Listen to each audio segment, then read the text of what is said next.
Alrighty, next game up here is the Broncos and the Cowboys, and oof, man, oh man, what a big loss by this Cowboys team, having all the receivers, having Dak back at home, and they still lose, and really kind of lose in bad fashion, really got blown out like 30-zip, 16 points, yeah, they scored, but it was really in garbage time, nothing really that great, and the Broncos win 30-16. Now, we took the Cowboys -10, another pick that we were unfortunately wrong about this week, unfortunately 100% wrong. They weren't even close to even covering or anything like that. And you know, once again, these coaches out here getting crazy, folks. These coaches are absolutely going crazy, going for it on fourth down, not taking the points, especially in the first half, folks, first quarter, all of that. Please start taking the points. And I really think that we could trace back this entire loss by the Cowboys to just one drive early in the game, folks, and it came on kind of the second turnover on downs.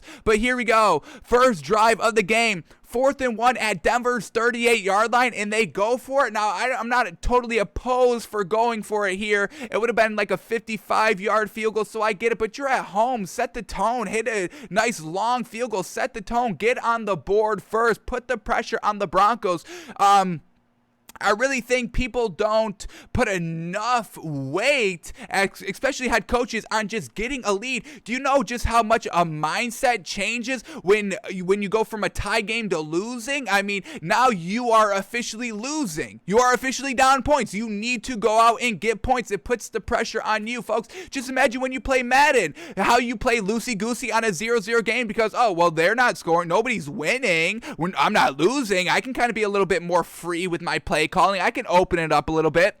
The defense, you know, when it's 0-0, you don't want to kind of press too much because you don't want to give up the play to officially go down. And that's what the Cowboys did right here. Okay, they went for it on 4th and 1. Zeke couldn't get the push right there. Okay, but then on the next drive, they go for it on 4th and 2 from the Denver's 20-yard line. Pass up points. It's still 0-0 here. You force the Broncos on their first possession, 4 and out. You're good to go here. Get up 3-0. But they decide to go for it on 4th and 2 from the 20. They don't get it. And then the Broncos pile up 6 points on a touchdown. They missed the extra point. And that's really it for the game. You gave them momentum. They scored a touchdown on their next drive, a field goal on their next drive. And they're up 16-0 now because they have all the momentum. They struck first. You fed them. You gave them extra motivation of going for it down deep in their side of the field there on 4th down, and you gave them all that motivation to kind of be like, oh, you want to disrespect us by not taking the points? And that's exactly what these players are saying, folks. Once again, the psychology of just competition, it goes way deeper than just kind of the game of football.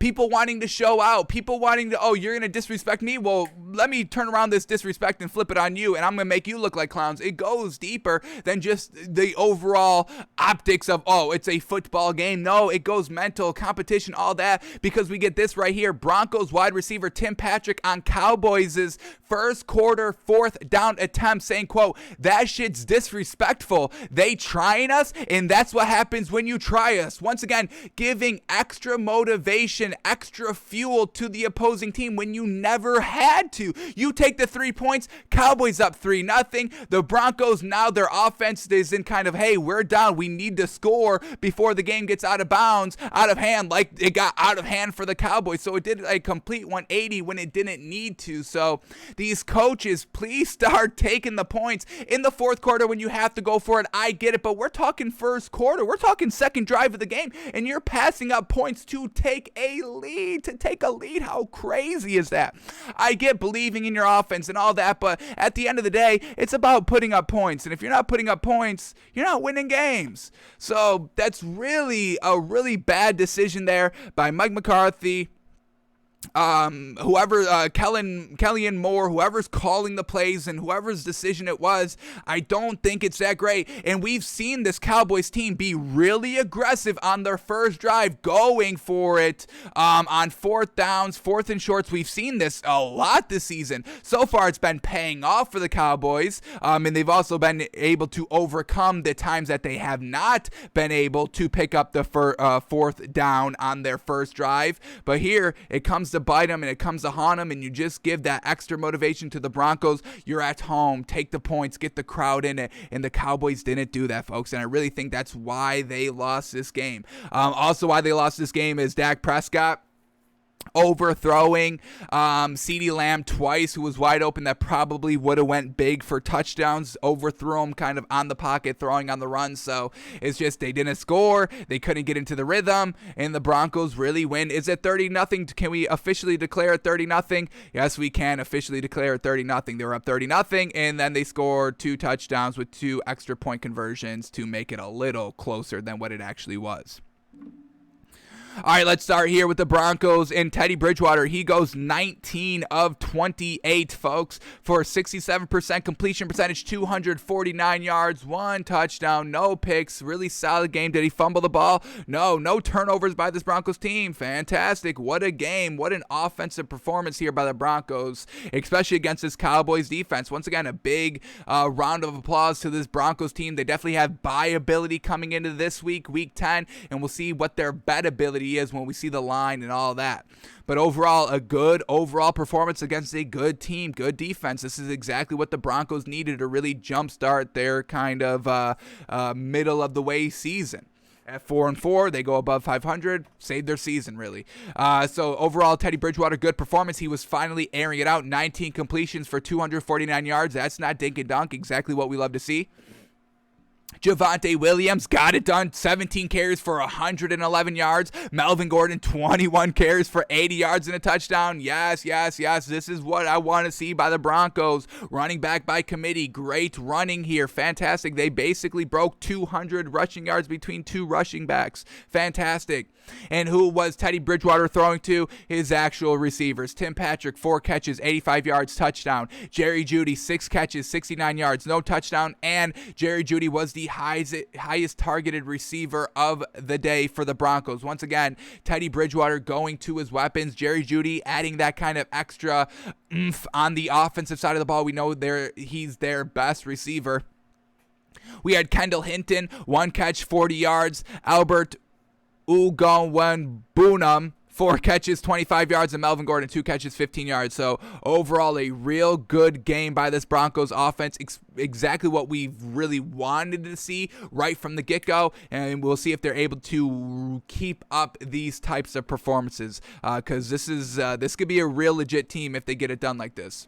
And then also shout out to this Broncos defense, shutting them down on 4th and shorts multiple times. That's real tough to do, folks. And once again, we thought the Broncos defense was kind of going to settle it and send it in for the rest of the season, trading Von Miller at the trade deadline. Nothing like that. They came out and got it done. How many sacks did they have? Jonathan Cooper with 2 sacks and 2 tackles for losses. Just the 2 sacks overall for the game, but Kareem Jackson with the tackle for loss, Justin Simmons with a tackle for loss, and the 2 from Jonathan Cooper on those 4th downs and all that, getting it done. Big. This was a huge game for the Broncos. This is a huge game, and we'll see if it's exactly who this Broncos team is, if they can keep it up over the next couple of weeks. We'll see, but very well done for the Broncos, folks.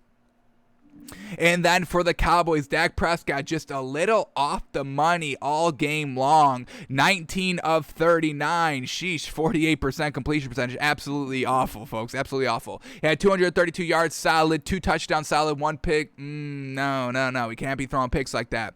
When did he throw this pick and what resulted in it? He threw the interception in the 4th quarter, down 27-0. It results in 3 points. The game was over there, so we won't weigh the interception too much. We are going to kind of focus on the incompletions, though. That's kind of the bigger story here. And then we had a fumble. Who fumbled? Nation Wright fumbled. And what happened on that fumble? We had a fumble. Where'd this fumble come from? I am not seeing the fumble on the drive charts. Oh, right here.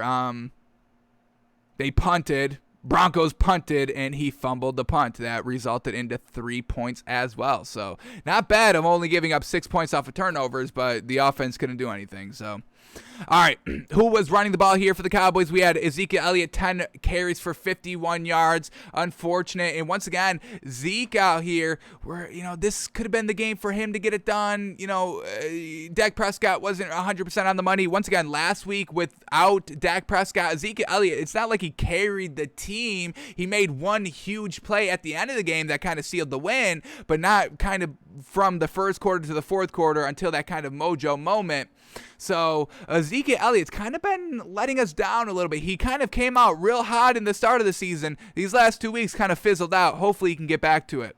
Tony Pollard, 4 carries for 11 yards, and he kind of started the game absolutely fantastic. He returned the opening kickoff for 54 yards and set the Cowboys in real great starting field position right off the rip at the Denver 47-yard line. But for rushing the ball, 4 carries, 11 yards overall. And then who was Dak Prescott throwing to this game? We had Dalton Schultz, their tight end, 4 catches, 54 yards. Amari Cooper, 2 catches, 37 yards. Malik Turner, 5 catches, 33 yards, and 2 touchdowns. Tony Pollard, 1 catch for 32 yards. Ced Wilson, 2 catches for 28 yards. Ezekiel Elliott, 3 catches for 25 yards. Then we have CeeDee Lamb, 2 catches for 23 yards, but he was targeted 9 times, folks. 2 catches on 9 targets. Yikes. Once again, Dak Prescott just missing him when he was wide open, and that was another huge reason why this Cowboys team lost. So we're not going to panic and sell this Cowboys team. We had them number 1 in our power rankings last week, heading into this week. I think we'll have to move this a little bit, but we're not going to drop this team too much, and we're not going to be selling this Cowboys team that much. A bad loss. Just take the points when you can get them. And Dak Prescott, he missed a week, little off this week. We can expect him to kind of knock off the rust next week. So great win for the Broncos. We'll start to buy them. Bad loss for the Cowboys. We're not going to sell them too much, and we'll see where they end up in our power rankings on tomorrow's show. All right.